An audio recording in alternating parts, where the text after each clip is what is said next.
Polytechnic गुरु में आपका स्वागत है। आज हम केमिकल टेक्नोलॉजी सब्जेक्ट के अंतर्गत आने वाले टॉपिक अमोनियम सल्फेट प्रोडक्शन के बारे में बात करेंगे। पहले हम इसकी कुछ बेसिक इन्फॉर्मेशन जान लेते हैं, जैसे कि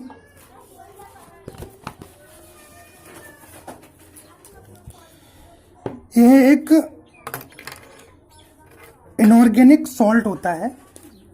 पिछले लेक्चर में मैंने अमोनियम नाइट्रेट के बारे में बात की थी। वहाँ आपको बताया था कि अमोनियम नाइट्रेट जो होता है वो अमोनियम कैटायन का नाइट्रेट सॉल्ट होता है, लेकिन ये जो है ये क्या है, अमोनियम कैटायन का सल्फेट सॉल्ट है। ठीक है, इसका जो मोस्ट कॉमन यूज है वो उर्वरक के रूप में होता है, क्योंकि इसमें 21% नाइट्रोजन होती है और 24% सल्फर होती है। जब इसका यूज किया जाता है तो ये साइमल्टेनियसली पौधों को नाइट्रोजन और सल्फर प्रदान करने की क्षमता रखता है। ठीक है, इसके साथ साथ क्या होता है कि ये ज़्यादातर धान की फसल के लिए उपयोगी होता है और वहाँ पर बहुत ज़्यादा उपयोगी होता है जो कि फ्लडेड एरिया होता है और वहाँ पर जो सॉइल होती है वो फ्लडेड हो जाती है। और इसका जो दूसरा इस्तेमाल है वो फायर एक्सटिंग्विशर्स में फ्लेम प्रूफिंग एजेंट के रूप में भी इसका यूज कर सकते हैं। दूसरा ये कि कुछ इंडस्ट्रीज में भी इसका यूज होता है, जैसे कि पेपर एंड पल्प इंडस्ट्रीज होती हैं, टेक्सटाइल इंडस्ट्रीज होती हैं, फार्मास्यूटिकल इंडस्ट्रीज होती हैं इत्यादि। आई थिंक ये इसका कॉमन जो बेसिक इन्फॉर्मेशन है वो आपको समझ में आ गया होगा। अब हम इसकी कुछ प्रॉपर्टीज के बारे में जानते हैं, जैसे कि जो इसकी पर्टिनेंट प्रॉपर्टीज होती हैं, प्रॉपर्टीज,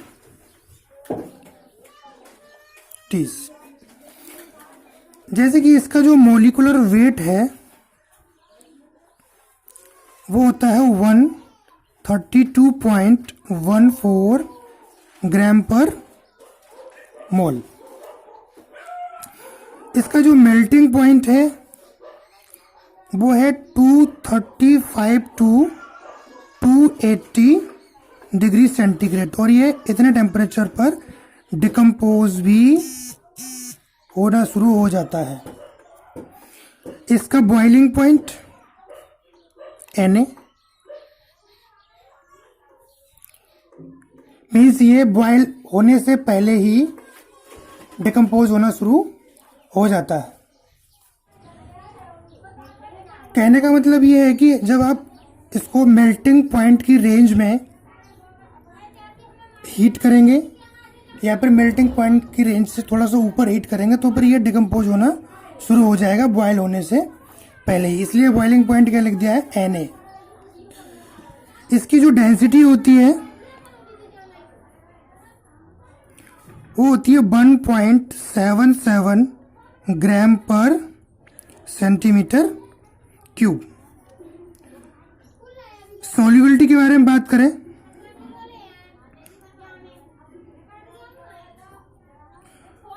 तो ये 70.6 ग्राम पर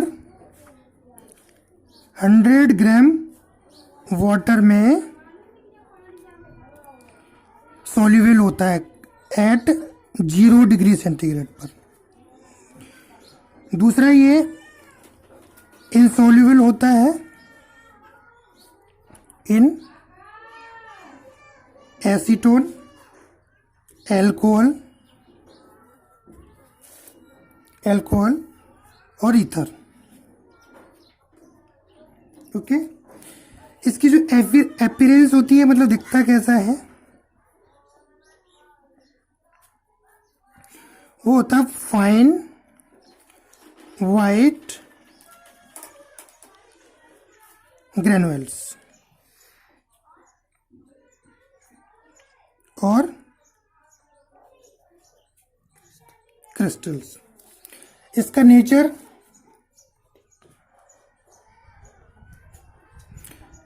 होता है इसका हाइग्रोफोबिक हाइग्रोस्कोपिक मतलब इजीली मॉइस्चर को एब्जॉर्ब करने की क्षमता रखता है। Easily absorb moisture.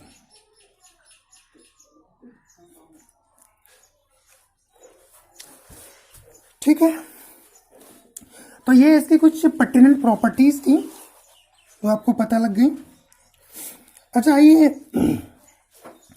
इसके कुछ मेथड्स जानते हैं कि ये किस किस मेथड से बनाया जा सकता है। Method of production, method of production, method of production में पहली चीज तो ये है कि ये Coke oven gas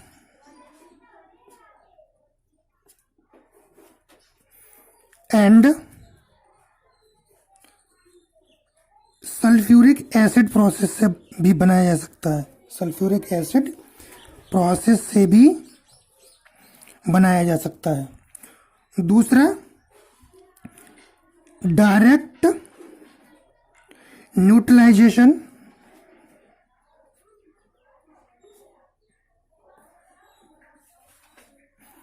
direct neutralization process से भी बनता है। तीसरी मोस्ट इंपॉर्टेंट प्रोसेस है जिप्सम प्रोसेस।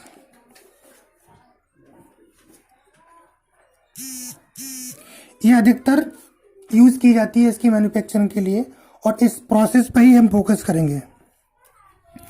चौथी इसकी प्रोसेस है कैप्रोलैक्टम से अमोनियम सल्फेट का बनाना, मतलब ammonium sulphate by caprolactam process, caprolactam process. ठीक है, तो ये 4 मेथड से आप बना सकते हैं, लेकिन जो ज़्यादातर यूज़ होने वाली प्रोसेसेस हैं वो या तो डायरेक्ट न्यूट्रलाइजेशन प्रोसेस को यूज़ किया जाता है या फिर जिप्सम प्रोसेस के लिए यूज़ किया जाता है। ठीक है, तो पहले हम थोड़ी सी बात करेंगे डायरेक्ट न्यूट्रलाइजेशन प्रोसेस की, उसके बाद हम डिटेल में बात करेंगे जिप्सम प्रोसेस के लिए। ठीक है, तो जो डायरेक्ट न्यूट्रलाइजेशन प्रोसेस है, इसके नाम से ही आपको समझ में आ रहा होगा, डायरेक्ट न्यूट्रलाइजेशन प्रोसेस। इसके लिए जो रॉ मटेरियल्स होते हैं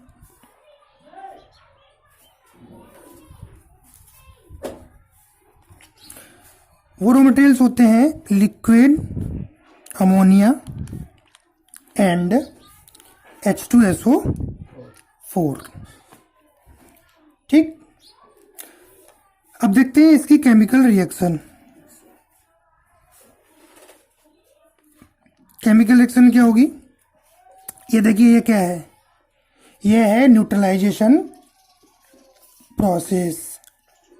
इसका मतलब अगर हम एसिड और बेस की अभिक्रिया करवाएंगे तो क्या बनेगा? न्यूट्रलाइजेशन रिएक्शन होगी और एक सॉल्ट बनेगा। पिछले लेक्चर में मैंने आपको बताया था जब अमोनियम नाइट्रेट बनाया था। तो यहाँ पर भी वही कंसेप्ट है।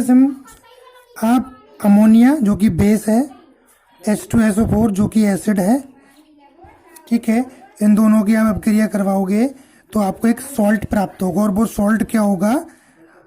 NH4 का होल ट्वाइस SO4। बैलेंस करेंगे तो यहाँ पर आपको 2 लगाना पड़ेगा।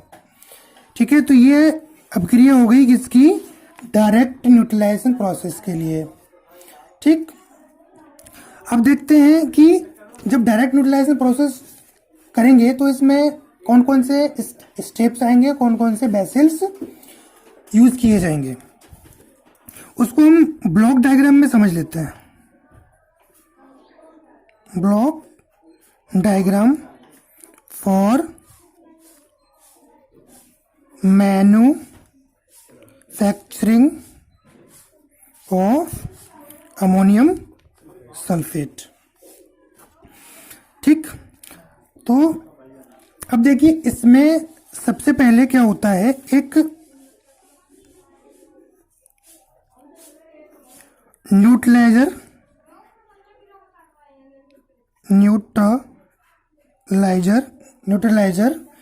लिक्विड फेज रिएक्टर रहता है। क्या रहता है? न्यूट्रलाइजर लिक्विड फेज रिएक्टर रहता है। ठीक, इसके दो सेक्शंस होते हैं। एक सेक्शन न्यूट्रलाइजर का काम करता है, दूसरा अपक्रिया करवाने के लिए काम करता है। तो हम क्या करते हैं कि इस न्यूट्रलाइजर में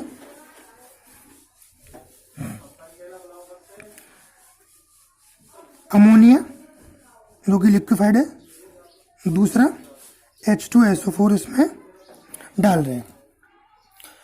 तो क्या होगा कि ये पहले दोनों न्यूट्रलाइजर में जाएंगे, न्यूट्रलाइज सेक्शन में जाकर फिर न्यूट्रलाइज होने के बाद में फिर ये रिएक्टर में आएंगे।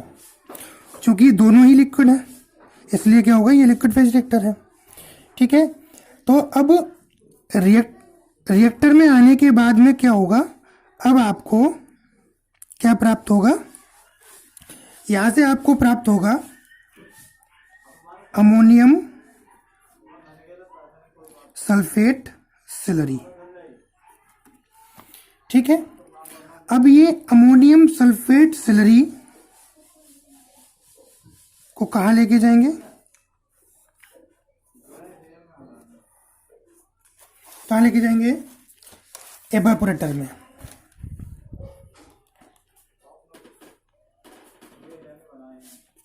ठीक है, एवापोरेटर में क्या होगा कि ये जो स्लरी के अंदर जितनी भी मॉइस्चर है उसको हम एवापोरेट करेंगे। ठीक है, कहने का मतलब होगा कि ये यहां पर आपको जो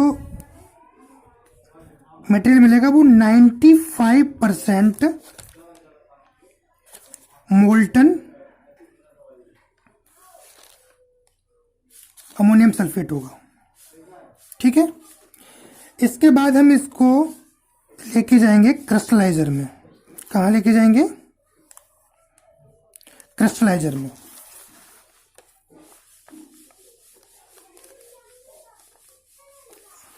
क्रिस्टलाइजर क्या करेगा कि ये जो 95% मोल्टन अमोनियम सल्फेट इसमें आ रहा है उसको क्रिस्टल बनाने की कोशिश करेगा, मतलब उसको क्रिस्टल में डिवाइड कर देगा, क्रिस्टल से उसके बना देगा। क्रिस्टलाइजर आप पढ़ेंगे अच्छे से। और टेम्परेचर रहता है वो ऑलमोस्ट अप्रोक्स 110 डिग्री सेंटीग्रेड रहता है। ठीक है, तो अब ये क्या होगा कि इसको हम लेके जाएंगे cooling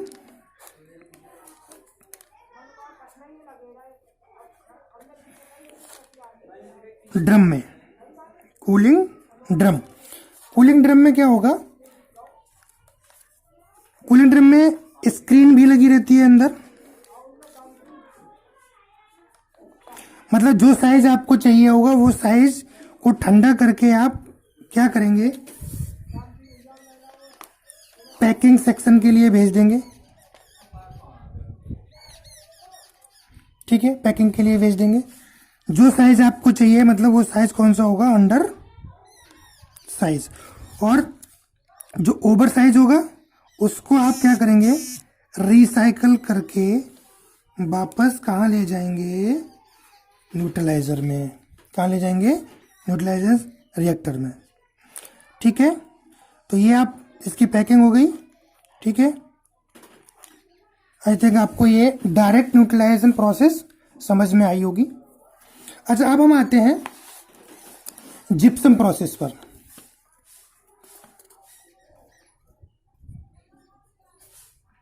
gypsum process, gypsum process के लिए जो मेजर रॉ मटेरियल्स हैं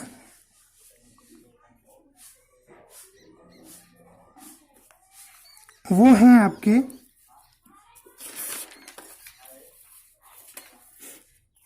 अमोनिया,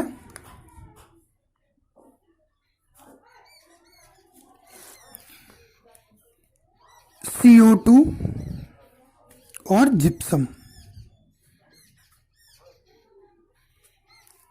ठीक है, कौन कौन से हैं, अमोनिया, CO2 और जिप्सम। ठीक, अब देखते हैं इसकी केमिकल रिएक्शन क्या होती है।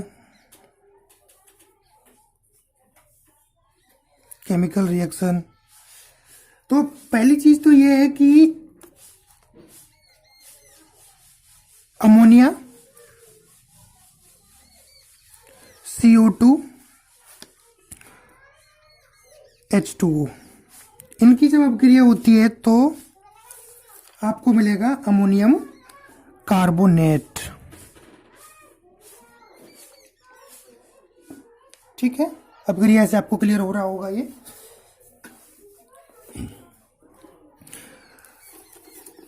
अच्छा, आप सोच रहे होंगे कि रॉ मटेरियल में पानी तो लिखा नहीं है, तो पानी कहाँ से आ गया अपक्रिया में।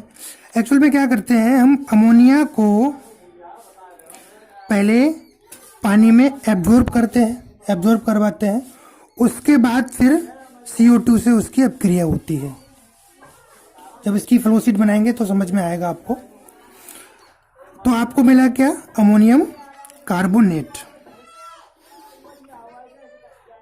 Ammonium carbonate. ठीक, अब इस अमोनियम कार्बोनेट का क्या करेंगे, अब हम जो जिप्सम है इससे अपक्रिया करवाएंगे। यहाँ पर हम जो जिप्सम के साथ 2H2O होता है उसको नहीं लिख रहे हैं, मतलब ये डायरेक्टली हम कौन से फॉर्म में यूज कर रहे हैं, इसको एनहाइड्रेट, इसको एनहाइड्रेट जिप्सम के रूप में ले रहे हैं। ठीक है, इसलिए पानी नहीं लिखा है इसमें। अब इसके साथ अपक्रिया होगी तो क्या होगा कि ये क्या होगा, SO4 और CO3, ये क्या होगा, इसमें प्रॉपर डिस्प्लेसमेंट हो जाएगा। मतलब क्या होगा कि ये NH4 का होल ट्वाइस यहाँ पर आ जाएगा SO4 और ये कैल्शियम के साथ चला जाएगा। ठीक, तो आप यहाँ पर आपको अब क्या मिला, ये मिल गया अमोनियम सल्फेट और ये आपका कैल्शियम कार्बोनेट।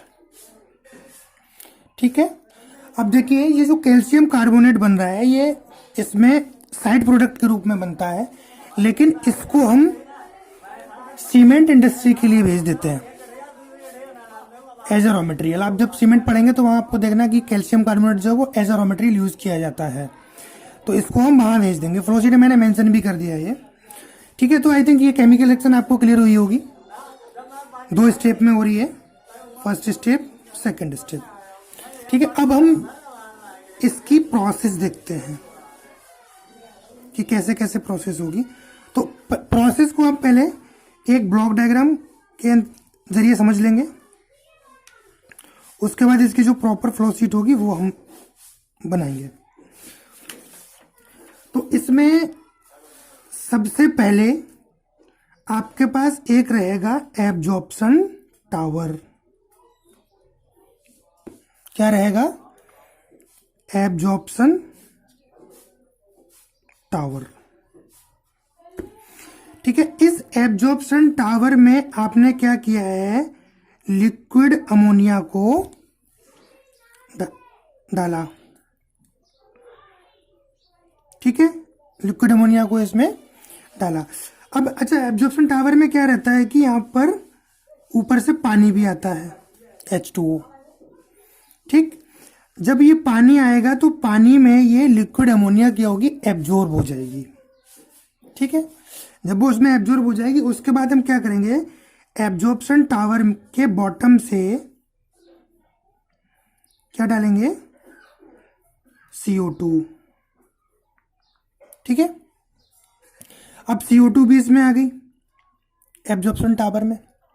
ठीक, तो यहां पर जो एब्जॉर्प्शन टावर के बाद में आपको जो प्रोडक्ट मिलेगा वो क्या होगा, एक्वस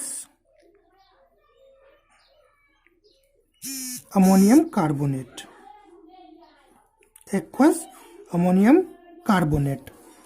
ठीक है, इसके बाद फिर इसको हम लेके जाएंगे कहाँ,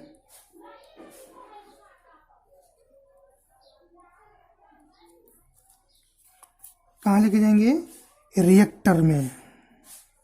ये मेन चीज है। रिएक्टर में लेके जाएंगे तो अब इस रिएक्टर में टॉप से हम क्या डाल रहे हैं, फाइनली मतलब बहुत ही महीन पाउडर किसका, जिप्सम का, जिप्सम, फाइनली क्रस्ड जिप्सम। ये आपने मॉस में पढ़ रखी होगी क्रशिंग, वहां से आपको समझ में आ गया होगा कि ये फाइनली मतलब फाइनली क्रस्ड का क्या मतलब होता है। तो अब इस रिएक्टर में ऊपर से क्या आ रहा है, जिप्सम आ रहा है, CaSO4। ठीक, अच्छा अब इसमें क्या है कि स्टीम कॉइल्स लगी रहती हैं, स्टीम। ठीक है, तो जब ये एक्वस अमोनियम कार्बोनेट सॉल्यूशन और कैल्शियम सल्फेट जब इस रिएक्टर में आएंगे तो ये एक इनडायरेक्ट हीटिंग देता रहेगा, जिससे अभिक्रिया प्रॉपर तरीके से चलती रहे। और इसमें रिएक्टर में एक एजिटेटर भी लगा रहता है, जिससे कहीं पर भी कोई डिपोजिशन ना हो सके, जो भी आपका सॉल्यूशन बन रहा है वो क्या होगा, प्रॉपर तरीके से मिक्स होता रहे। ठीक है, तो अब जब रिएक्टर के बाद जो मिक्सचर निकलेगा वो क्या होगा, ammonium sulphate plus calcium carbonate slurry. ठीक है, क्या निकला, ammonium sulphate plus calcium carbonate की स्लरी यहां से निकलेगी। ठीक, अभी भी ये मिक्सचर है, स्लरी है, तो इसमें से हम क्या करेंगे, जो जो एक्स्ट्रा मटेरियल है, जैसे हमें क्या चाहिए, क्या अमोनियम सल्फेट चाहिए, तो इसमें जो पानी होगा या फिर जो मॉइस्चर होगी उसको भी निकालना पड़ेगा, और साथ में कैल्शियम कार्बोनेट को इसमें से बाहर निकालना पड़ेगा। तो इसलिए हम क्या करेंगे, इसको अब लेके जा रहे हैं कहाँ, वैक्यूम फिल्टर में। कहाँ लेके जा रहे हैं, वैक्यूम फिल्टर में। ठीक है, ये आपका वैक्यूम फिल्टर है, वैक्यूम फिल्टर।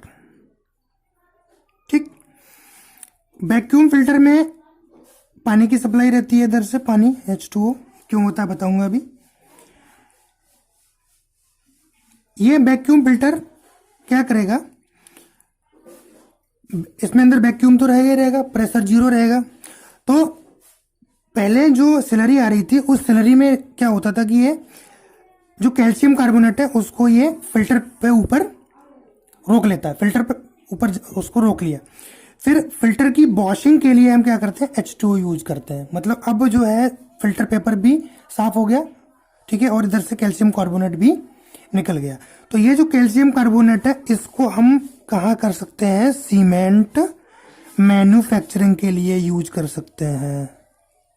ठीक है, अब यहां हमें मिलेगा क्या, 25% अमोनियम सल्फेट सॉल्यूशन। ठीक है, कहने का मतलब है कि इसमें अभी भी मॉइस्चर बाकी है, क्योंकि 25% ही है ये। तो अब हम इसको लेके जाएंगे कहाँ, कहाँ लेके जाएंगे, ये लो, ये है आपका क्रिस्टलाइजर कम इवोपरेटर, क्रिस्टलाइजर इवोपरेटर। ठीक है, इसमें जो टेम्परेचर है वो होगा 110 डिग्री सेंटीग्रेड। ठीक है, ठीक, 110 डिग्री टेम्परेचर पर जब ये सॉल्यूशन क्या होगा, हीट भी होता रहेगा, मतलब क्या इसमें से हम इवेपोरेशन कर रहे हैं, किसका मॉइस्चर को बाहर निकाल रहे हैं लगातार लगातार, और साथ में ये क्रिस्टल भी बनाता रहेगा। तो जब ये क्रिस्टल बनाएगा तो उसके बाद में जो क्रिस्टल्स आपको प्राप्त होंगे क्रिस्टलाइजर के बाद, उसको हम रही बची जो मॉइस्चर होगी उसको निकालने के लिए इसको हम ड्राई भी करेंगे, मतलब इसको लेके जाएंगे कहाँ पर, रोटरी ड्रायर में। तो यहाँ पर एक और सिस्टम रहता है रोटरी ड्रायर का। ठीक है, ये रहा रोटरी ड्रायर। ठीक, रोटरी ड्रायर में क्या होता है, इधर से हॉट एयर आती है, इधर से आपका ये सॉल्यूशन आ रहा है, मतलब सॉरी क्रिस्टल्स आ रहे हैं। तो हॉट एयर क्या करेगी, इस क्रिस्टल्स के अंदर जो भी हीट रहेगी और साथ में जो मॉइस्चर रहेगी वो हॉट एयर क्या करेगी, इधर से आके इसमें से वो उसको निकाल के इधर से बाहर निकल जाएगी। Hot air in, hot air out. ठीक है, और ये आपका यहाँ से क्या आ रहे हैं, क्रिस्टल्स आ रहे हैं, किसके, क्रिस्टल्स ऑफ अमोनियम सल्फेट। ठीक, जब ये रोटरी ड्रायर के बाद में जब आपका क्रिस्टल्स आपके ड्राई हो जा रहे हैं, इसके बाद आप क्या कर सकते हो, जो अमोनियम सल्फेट क्रिस्टलाइन जो प्राप्त हुआ है, ठीक है, इसको आप अब पैकिंग सेक्शन के लिए भेज सकते हो, पैकिंग सेक्शन।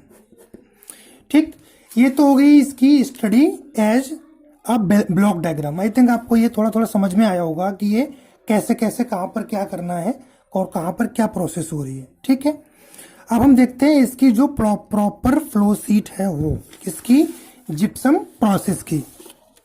आइए देखिए, तो यहां देखिए ये एक एब्जॉर्प्शन टावर है। ठीक है, इसमें अमोनिया को एब्जॉर्ब करने के लिए ऊपर से पानी आ रहा है, देखिए ये स्प्रिंकल दिख रहा है आपको। ठीक है, तो अब ये अमोनिया पानी में एब्जॉर्ब हो जाएगी, तो हम क्या करेंगे, एब्जॉर्प्शन टावर के बॉटम से CO2 को डाल रहे हैं। ठीक है, तो अब जब ये एब्जॉर्ब्ड अमोनिया और CO2 आपस में मिलकर अब क्या बनाएंगे, aqueous solution of ammonium carbonate. ठीक है, अब ये अमोनियम कार्बोनेट को हम कहाँ लेके जा रहे हैं, रिएक्टर में। ये रहा रिएक्टर। रिएक्टर में क्या है, स्टीम कॉइल लगी हुई है, ये क्या है, स्टीम कॉइल। ठीक, और दूसरा इसमें एक एजिटेटर लगा हुआ है, और इसी में हम क्या कर रहे हैं, इसके टॉप से जो जिप्सम के फाइन पाउडर जो है उसको हम डाल रहे हैं। ठीक है, तो अब एक्वस अमोनियम कार्बोनेट और यहाँ पर जो जिप्सम है वो क्या करेंगे, अभिक्रिया करेंगे इसमें, और एजिटेटर उसको मिक्स भी करता रहेगा जहाँ किसी भी पार्ट में कोई भी डिपोजिशन ना हो पाए, और ये कॉइल क्या करें, इसको हीट भी देती रहेगी जिससे ये प्रॉपर तरीके से होता रहे। ठीक है, अच्छा, इसमें जो रिटेंशन टाइम रहता है इन दोनों का वो रहता है 4 to 6 आवर्स, मतलब 4 से 6 घंटे इस रिएक्टर में इन दोनों अभिकारकों को रहना पड़ता है, तब जाकर ये अभिक्रिया कंप्लीट होती है।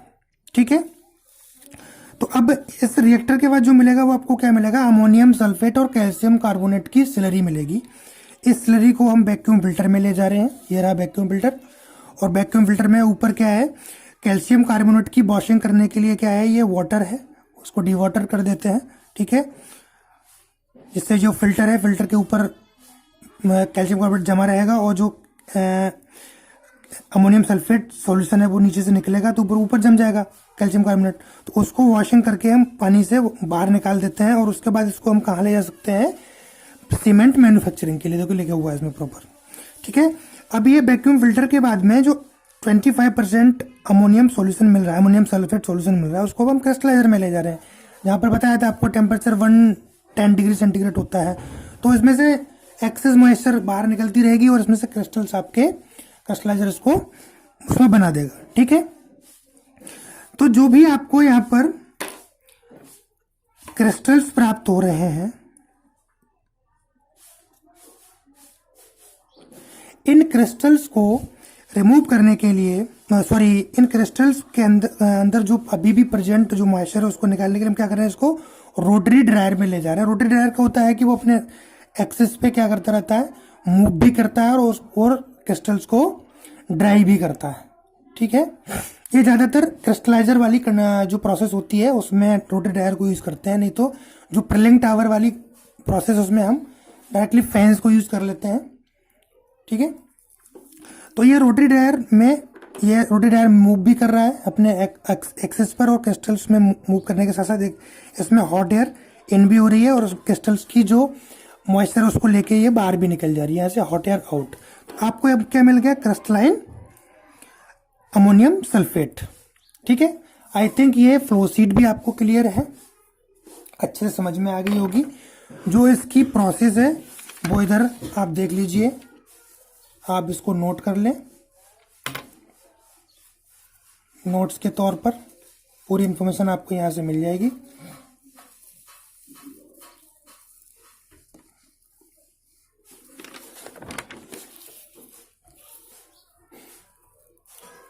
चारों मेथड लिख दिए हैं इसमें, और ये इसकी फ्लो शीट है।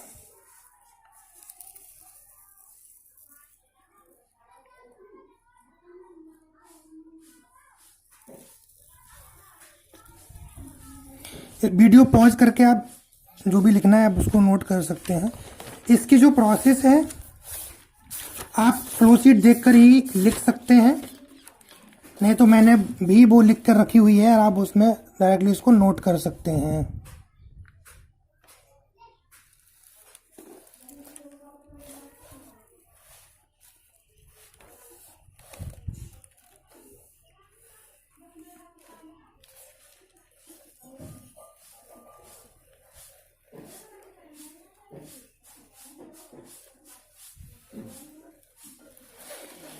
ठीक है, तो ये प्रोसेस आपकी कंप्लीट हुई। मेजर इंजीनियरिंग प्रॉब्लम है वो आप डिस्कस कर सकते हैं, अपने आप से लिख सकते हैं, ऐसा कोई इशू नहीं है।